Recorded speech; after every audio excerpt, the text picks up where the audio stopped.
It's Wednesday, September 5th, 2012. On the reason I'm making this tape is I need to ask one of my employees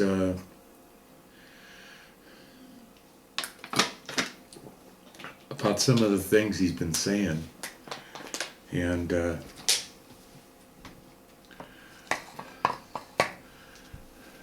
hopefully he'll answer them truthfully, and I don't know, we'll see. Here goes. Wait a sec, I gotta readjust here.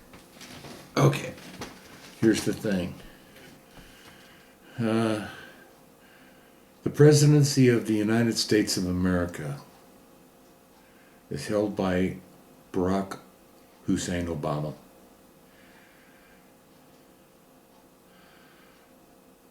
I have some questions for you, but I need to start off in this one area that's really dear to my heart. As you being an employee of the American people, of the great United States of America,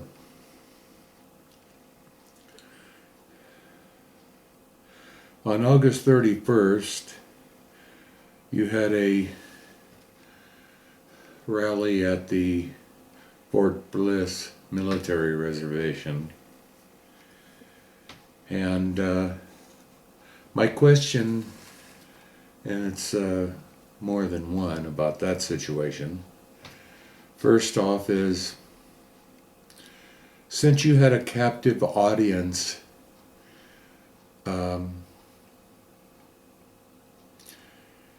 you told them that you would give them jobs, fireman jobs, policeman jobs.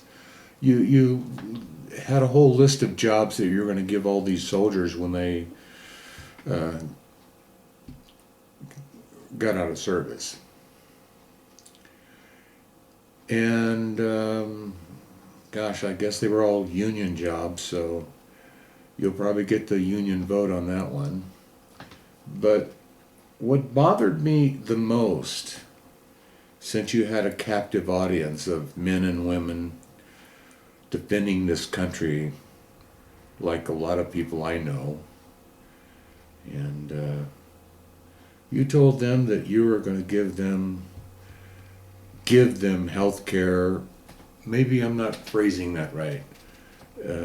You're going to give them the best health care, or give them health care, whatever.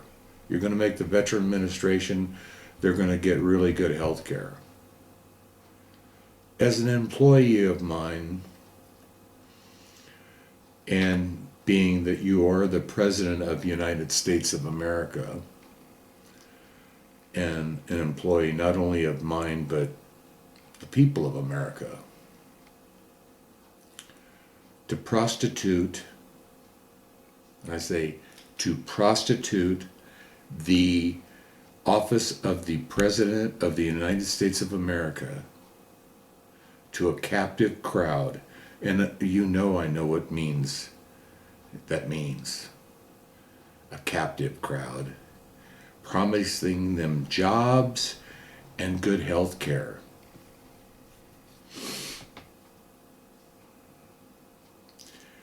I would request, with all due respect to the office of the Presidency of the United States of America, to apologize to every single soldier, man, woman, and whoever was at that Fort Bliss military reservation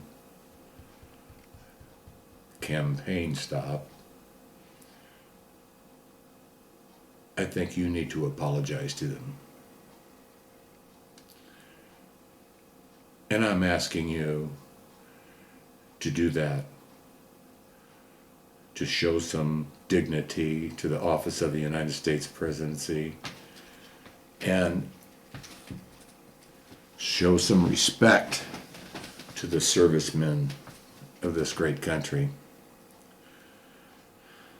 I have a question here,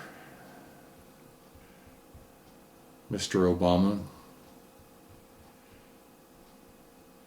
The Veterans Administration healthcare system?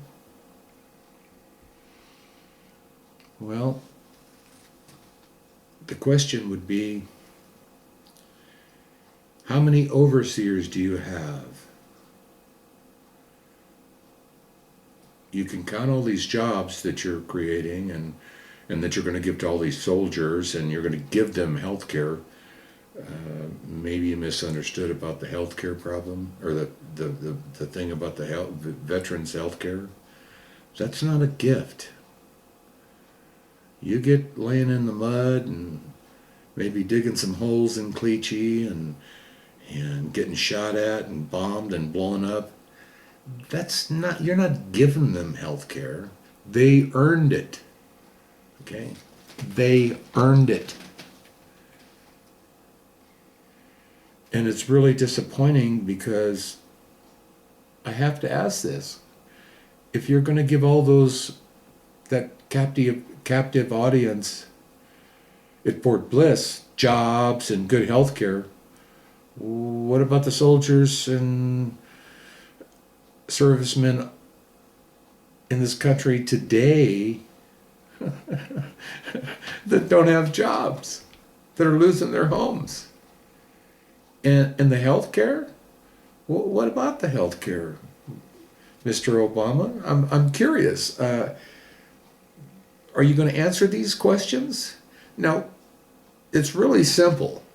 I see a lot of these politicians, they dance around the thing. These are yes and no answers. Yes or no, fail or pass. And if you don't want to answer them, I can understand why.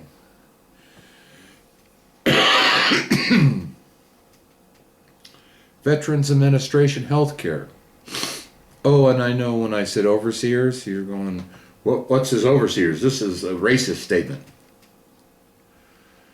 Well, you can have your overseers come hunt me down and try to destroy my life, what's left of it from, since you've been elected. I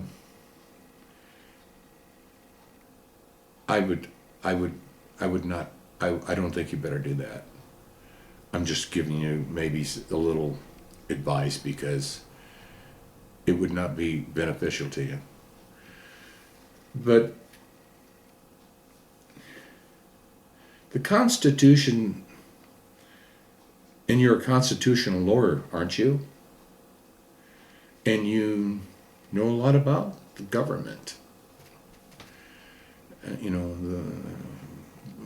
Violating constitutional rights. Don't you?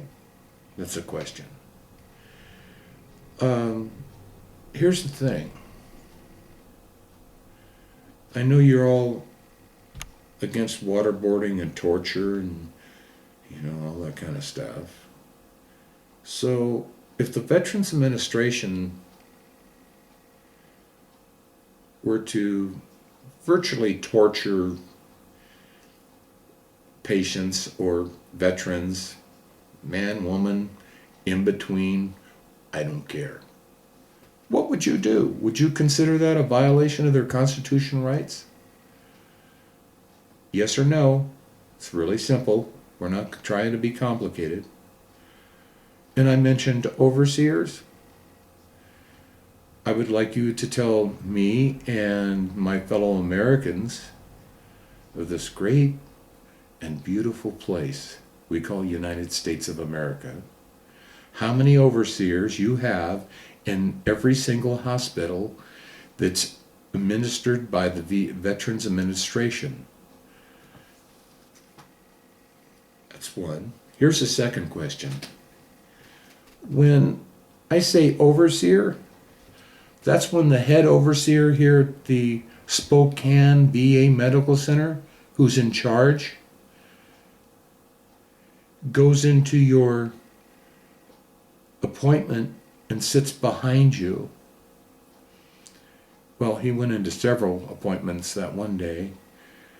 And gosh, you know, he did, I don't know if he's supposed to be a smart guy, but you know, reflections, you know, like hand movements and so forth and so on. And then when you're looking at the healthcare provider, you can just see the nervousness of him. And when a healthcare provider is typing on the computer and never looks at you and never examines you, I don't know, is that a good thing?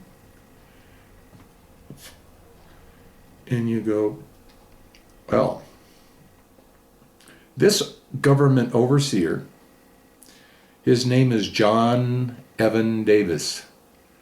And I thought about that for a while. And I was wondering if you know him very well. That's a yes or no answer. Because the doctors are afraid of him. Or I'm going to say medical personnel, because you could be a receptionist one minute and a surgical nurse the next minute at that VA medical center. So I'm not sure. You know, I don't know how the staff is arranged. But anyway, John Evan Davis. He's probably your head overseer, because when I was scheduled for shoulder surgery here on this here, I got there a little early in the morning. I had a 6:45 appointment. Okay, and I can't remember. I don't know how early I was, but it was in the early morning. And I was sitting in the lobby of the VA Medical Center in Spokane, Washington.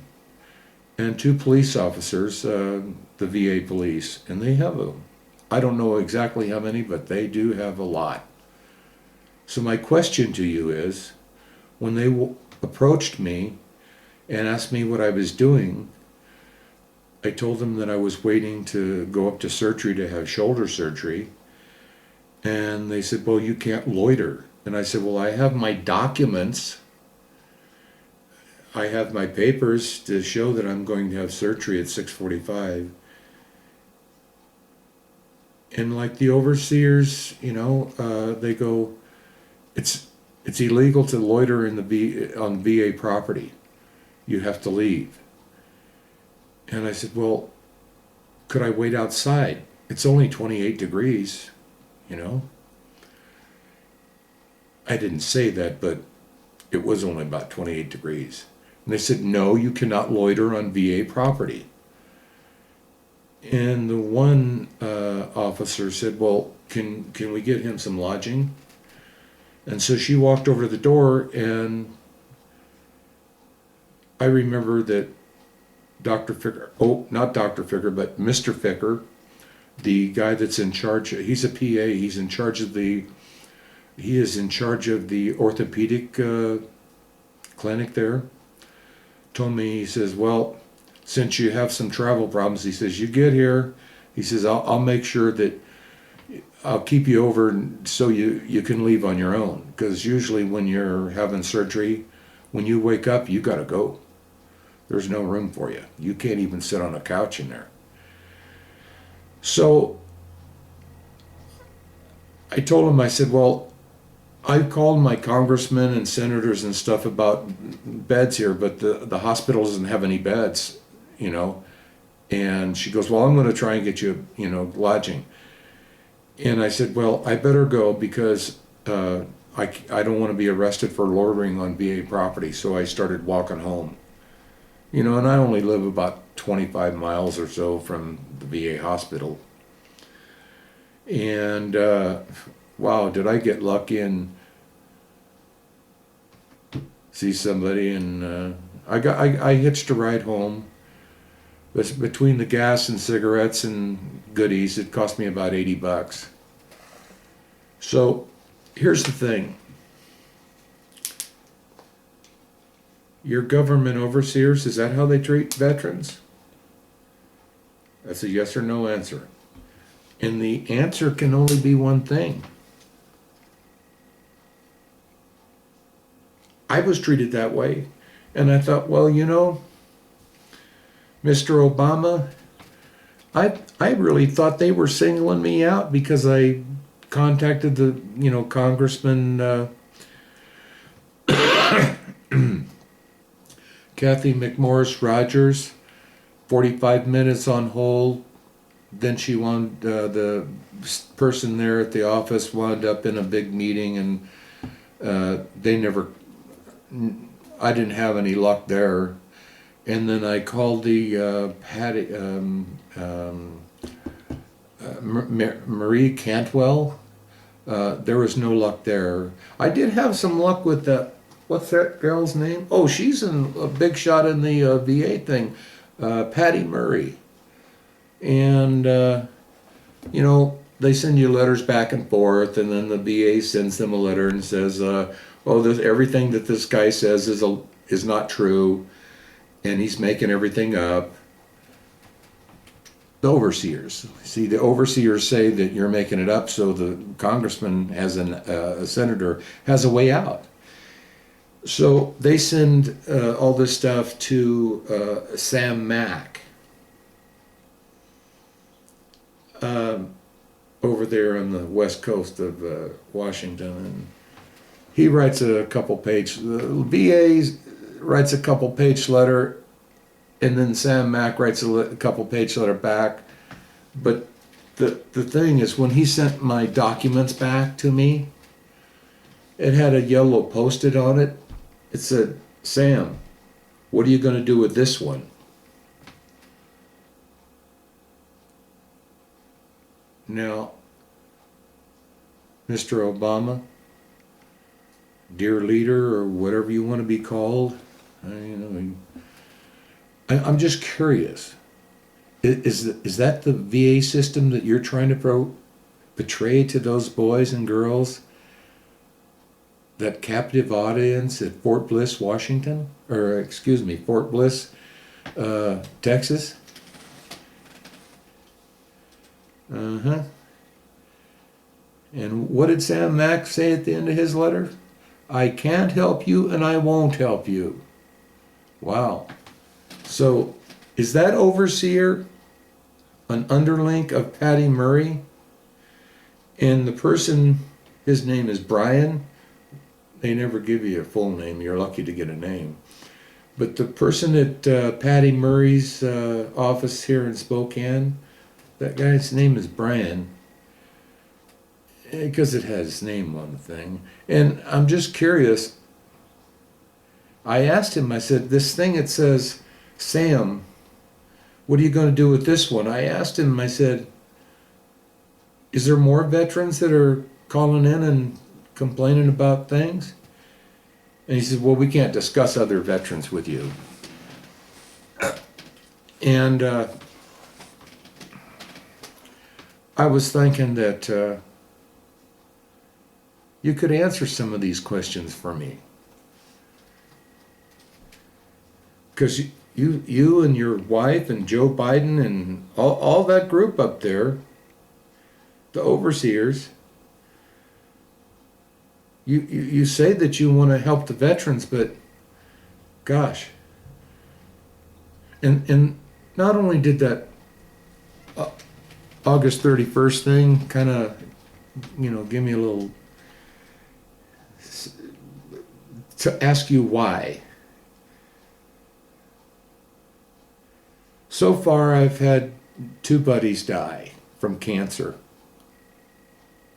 under your watch. And from my understanding, one was misdiagnosed, and, well, I don't want to get into their things, because and you're going to say, well, you don't know what you're talking about. My question to you is, my friends died, and you're in charge. So, did the overseers, the overseers, I keep saying overseers. They're like John Evan Davis, he's the head overseer here at VA medical center in Spokane. He runs the place. That's what he told me. And of course, they have some lady there that I've asked to see for the last 3 or 4 years, and I've never even seen her in the hallway. There's pictures of her up on the wall saying, you know, but the head overseer controls the medical panels. They call them medical panels. The medical panels decide whether you're going to get like your yearly heart checkup, which has been denied to patients. They decide when you are determined to have some kind of back problem or whatever, they determine whether you are going to have the surgery. My question to you, Mr. Obama and Mr. Biden,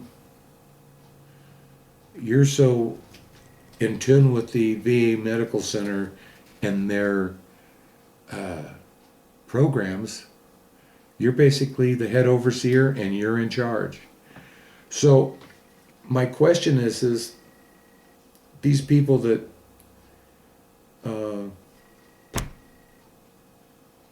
are prescribed by a real doctor to say, hey, this guy needs his heart examined once a year, and then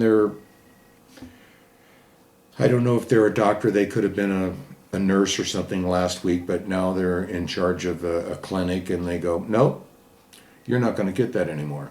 You're not going to get your heart checkup.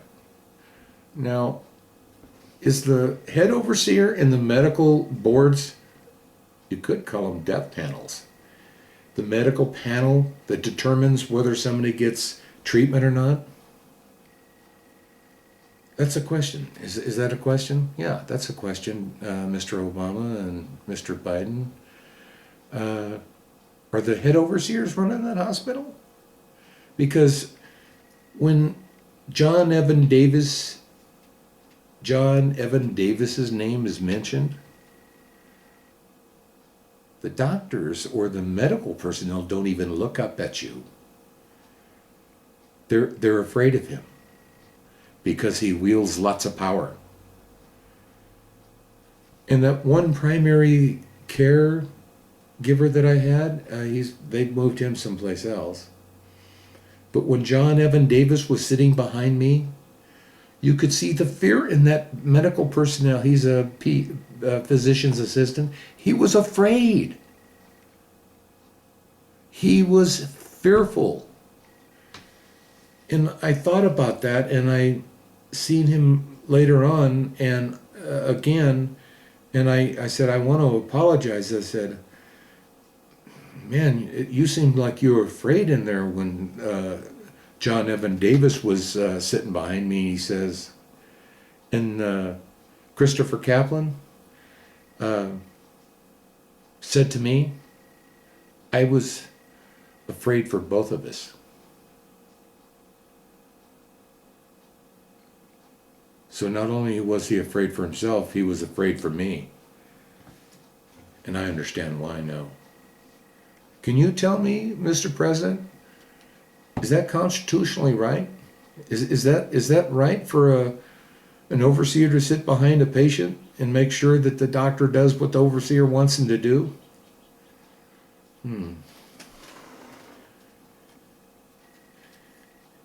Is it right that a doctor says when you have been damaged by the VA doesn't have to repair the damage that they do?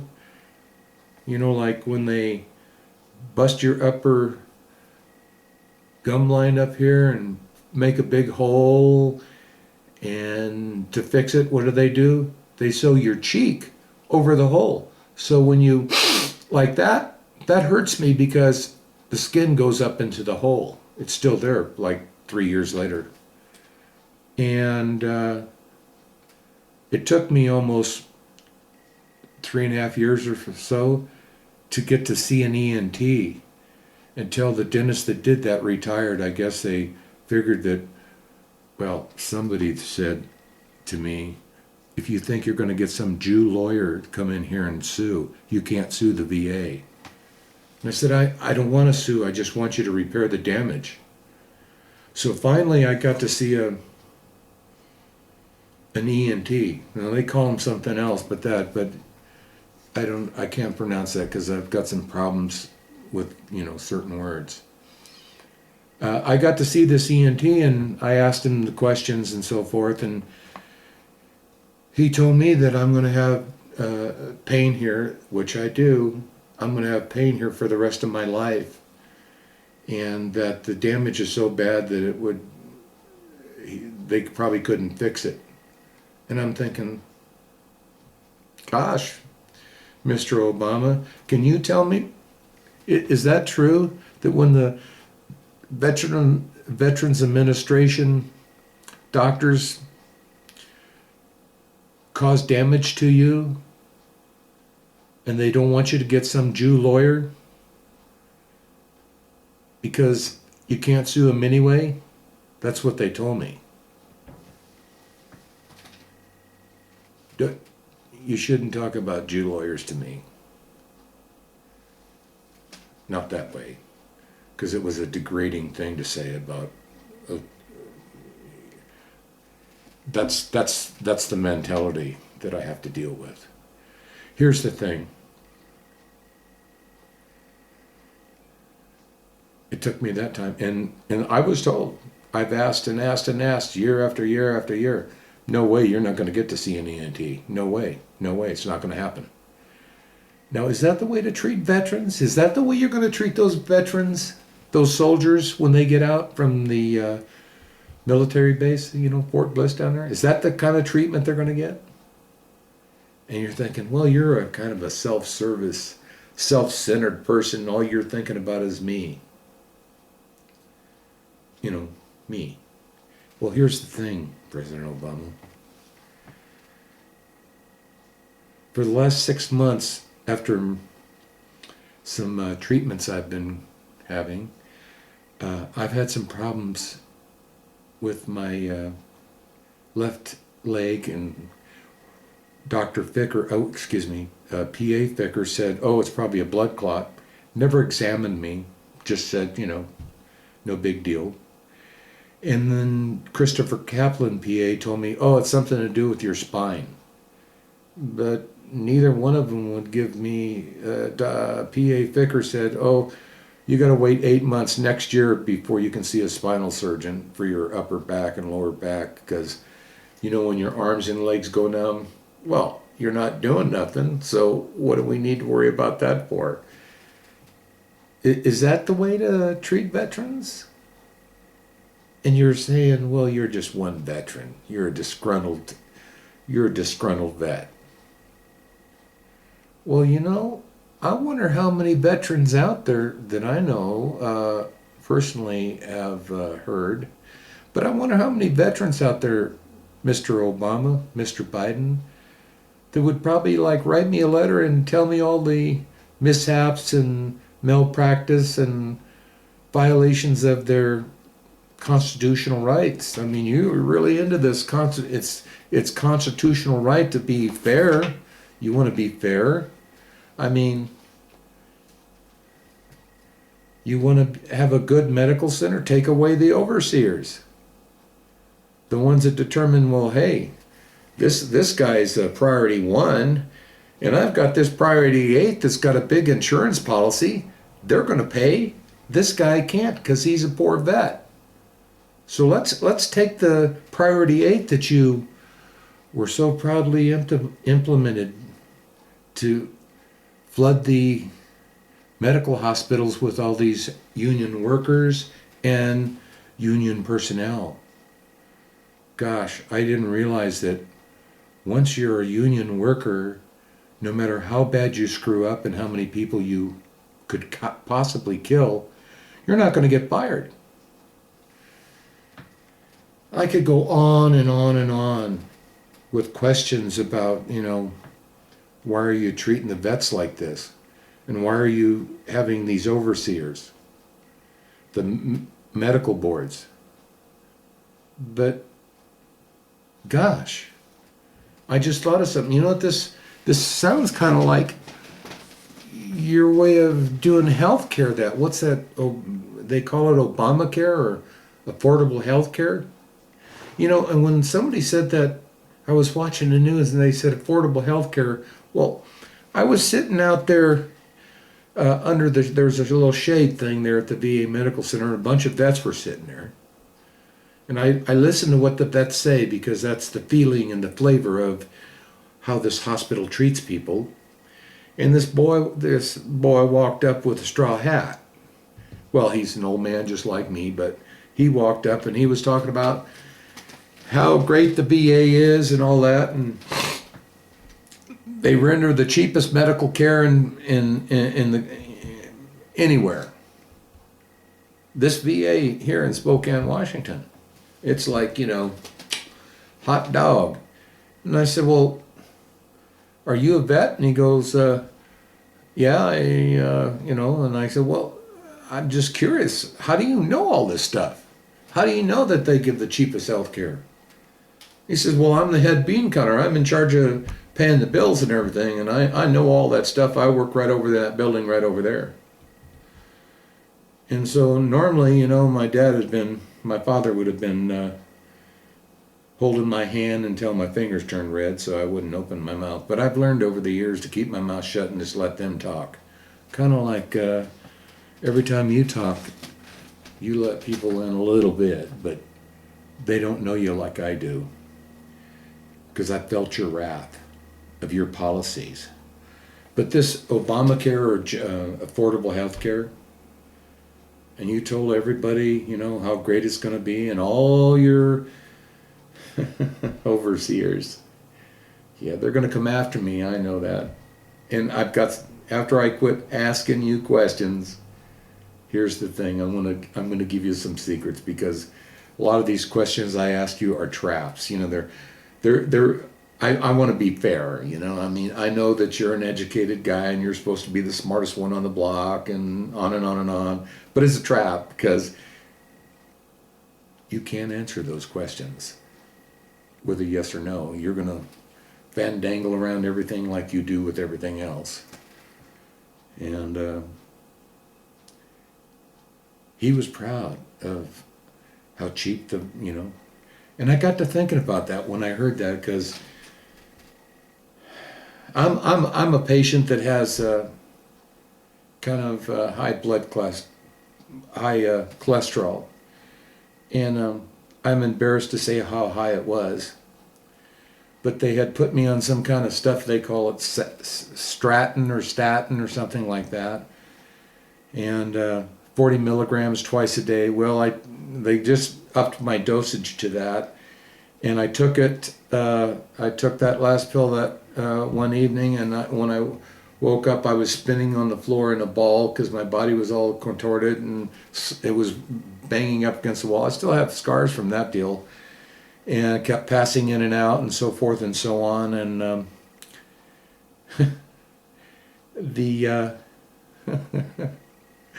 yeah, I called the VA and said, hey, I need help. And they go, well, call a neighbor. I said, my neighbors won't take me to the VA. The one guy that did come by and pick me up and take me down there, he will never do that again. He thought I was going to die in his truck on the way to the hospital. But the VA wouldn't do anything for me. And that was like 2 or 3 o'clock, maybe 3 o'clock in the morning or something like that. And I said, how are you going to call your neighbors at 2 or 3 o'clock in the morning, Anyway, I thought about that when he said that, and then they discontinued that. I couldn't use that because it's not good for me. And the nurse goes, oh, no, you misunderstood. They would never diagnose you 40 milligram tablets twice a day. And I go, it's on my prescription bottle. I can read it. Anyway, I had to wait another year. Christopher Kaplan told me that. I kept asking, can I get some cholesterol medication? Because I know it's high and I'm trying to lower it, because everybody browbeats you, And he goes, nope, can't do it. Nope, can't do it. And then finally, they come up with some medication, And I said, well, how come why'd you make me wait a year? He said, well, the VA couldn't afford to buy this last year. You got a patient, Mr. Obama, you got a patient that says, or doesn't say, the blood work says, hey, this guy's got really extremely high cholesterol and all these other kinds of things in there, and the VA can't afford to buy cholesterol medication for him because it's too expensive, and the stuff that they do peddle down there almost killed him.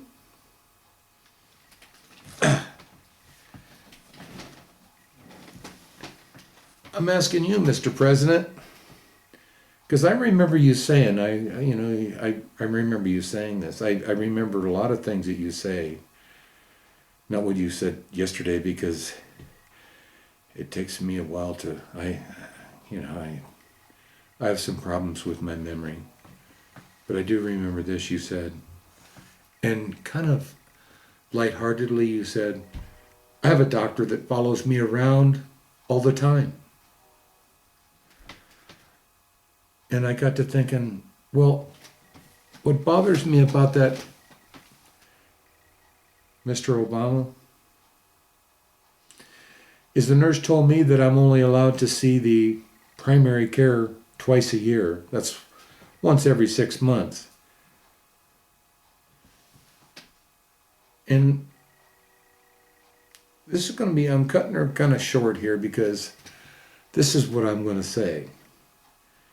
And you can give me an answer, yes or no. But let's say you have a cancer patient. And the cancer patient goes through radiation treatment. Do you know what the side effects are to radiation treatment? It's a yes or no answer. Okay. So when you get the final cut loose from your radiation treatment, they tell you, well, when you get back to your VA Spokane Medical Center, you see that primary care right away if you're having any problems with side effects, like maybe peeing your pants, bowel movements in your pants, there's a lot of side effects. And hey, the cancer patient's not whining that he's peeing in his pants and pooping in his pants. He's not doing that. He goes to the VA Medical Center in Spokane, Washington, goes up to the thing, and there's two guys sitting there. Usually there's some woman that's, I don't know, I'm not going to say anything about her. If you haven't got anything good to say, you don't say nothing. But anyway, there's two guys standing there, and I explained to them that, I just got back. Yeah, that's right, I'm the cancer patient. Got back from Seattle, and I'm having some side effects, and I need to see my primary care. And that's another time when she said that you've already seen him a couple months ago or a month ago or whatever, and you only get 2 visits a year, 2 primary visits a year. But these guys, I guess, they thought, I don't know if they thought I was going to die, but the one guy, I wasn't colored up, if you know what I mean. I was kind of pale. So the one guy, he says, wait a second. He walks back there, because when they pull my name up on that computer, since I talked to the senators and Congress people, it's like, oh yeah, they're going to figure out some way not to give me medical treatment. That's the overseers. Of course, it may not be the overseers, because the nurses that can't pronounce your medication, or you have to wait an hour and a half because the nurse couldn't spell diarrhea. I've suffered that. But my question to you is that your program for the veterans? And if that's as good as you're going to get for the veterans, what is that affordable health care going to be like? Like when you flooded the VA system with all those Group 8s and all that, guy sitting next to you, Rolex watch, $400 shoes, really nice slacks. You're sitting there just almost tearful in pain. He jumps up and gets to see the doctor first before you. How do you think that makes them priority one veterans feel? I don't know. You tell me. You answer that question. How does that make that soldier that served his country, that earned his medical benefits, how does that make him feel? And every time you call that VA hospital, bring your insurance card. You got to have your insurance card. I've even went in and showed him my VA ID. That's not an insurance card. I want to see your insurance. I said, I don't have insurance. And then you get the wrath of anger. They're angry because,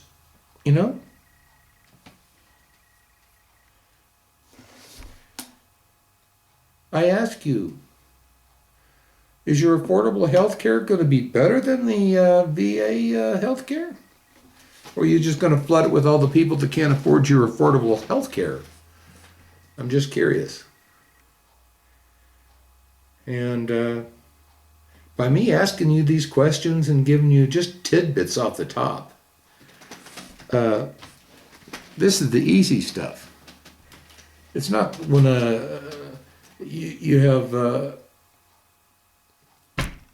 urologist that will not speak to you because of John Evan Davis is in charge, and he tells not to return your call, not to talk to you about your urology problem.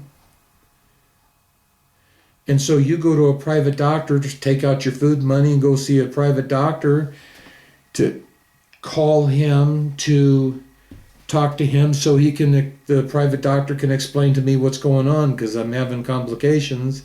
And guess what? I have to I give the private doctor permission to get that, but no, the overseer, John Evan Davis, got us send all these things, faxing this, that, and the other thing.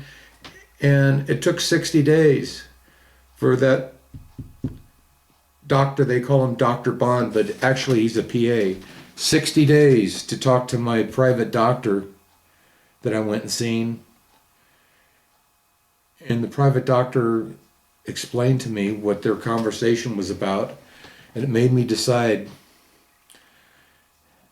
It wasn't what he said, but I got to thinking, the overseer, John Evan Davis, powerful, makes doctors shrivel and keep their head down when they talk about him. I asked him to contact, I'm going to say PA Bond, but they all call him Dr. Bond. And he said, oh yeah, I'll give him a call. He never did. He probably is the one that told him not to, make my life. When you have cancer and you have a doctor that will refuse to talk to you, and then you have the overseer telling the doctor or telling you that he'll have the doctor contact you and they never do, and then you have to get a private doctor to try and contact the doctor so you can understand what's going on. Is that right, Mr. Obama, Joe Biden, and all you do-gooders out there? You're either a do-gooder or you're an overseer. And I don't know which one. Maybe you can answer that question. That's not a yes or no. That's you're a do-gooder or an overseer. And you're thinking, well, you're just you just have a problem with the VA system. Well, I'm not going to tell you good things or anything like that about the VA medical system, because there there is a there is a there is a there is good in everything, and I believe that. And if I told you what the good would be, like that carpal tunnel doctor that said I had carpal tunnel, but everybody else there said no, they disappeared him. The upper and lower colonoscopy, the upper and lower GI thing, they said he retired, but he ordered too many procedures because people were having precancerous polyps and so forth and so on. Like, they took a bunch out of me, and you know, well, what you call, you know, I'm just curious. You know, I'm just curious. So that's why I'm taping this thing, because I'm hoping that you'll give me some answers, and you don't need to write me some letter on the president's letterhead, you know, and you know, I'd like you to tell the folks. You can make a list of all these questions I've asked you, and you can make a statement on TV on one of your favorite channels that you have control over. You're an overseer of those, news channels and things. You can tell them what to do. I mean, I know that. You know, if you don't like something, oh boy, I can see it. I've watched you. I can see when you get angry and when you hear me ask you these questions, the wrath is going to come down on me. And I got to thinking, since it took 6 months for them by accident, I get to see a doctor for this hip, my upper and lower spine. I am a cancer patient, and I'll probably wind up dying because, well, they already told me how long I have to live. And I know that 2 of my buddies died.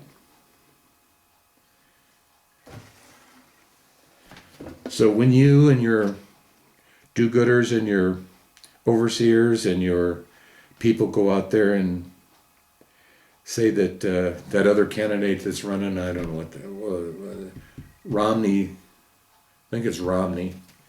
When you say that, I saw this thing on TV where you said that he killed somebody, he caused some woman to die of cancer. Well, my question is this: do you know, Mr. President of the United States of America, Barack Hussein Obama, do you know how many veterans you have allowed to die because of your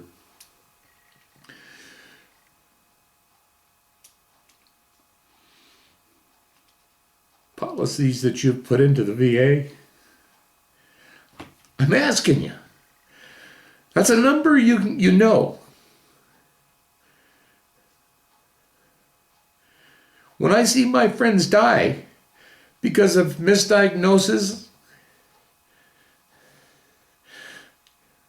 to me, you're a disgrace to the flag and to the people of the United States of America, because you're letting you're not killing them, are you?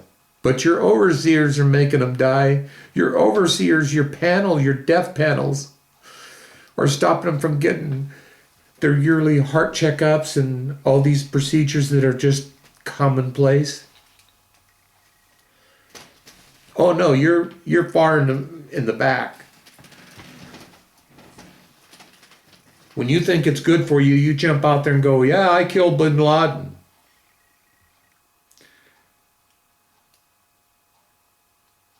You didn't do it. Brave soldiers did it. You just let it happen. And if you didn't want it to happen, it wouldn't have, would it? But it looked good for you. And then you let everybody know about it. You threw everybody under the bus.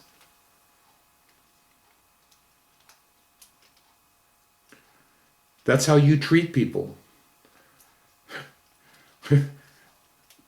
Obvious, you spent 20 years in a church, and the first time that guy said anything bad about you, bam, you ran him over, tried to, from what he said, that's what the news is out there, that you offered to pay him off to keep his mouth shut until you get reelected. And then you can go back to his church. Oh, goodness gracious. You know, you're being so smart. My question to you is this.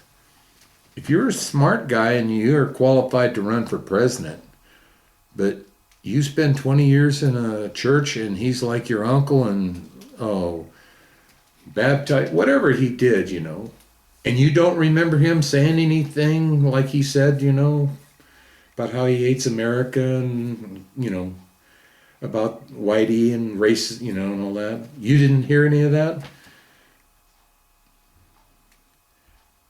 As a United States citizen of this great land, and as a former soldier, I'm asking you, did you or did you not know of his philosophy?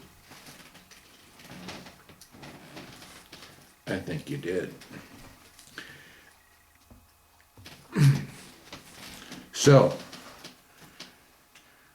I'm ready for you. I know how long I got to live.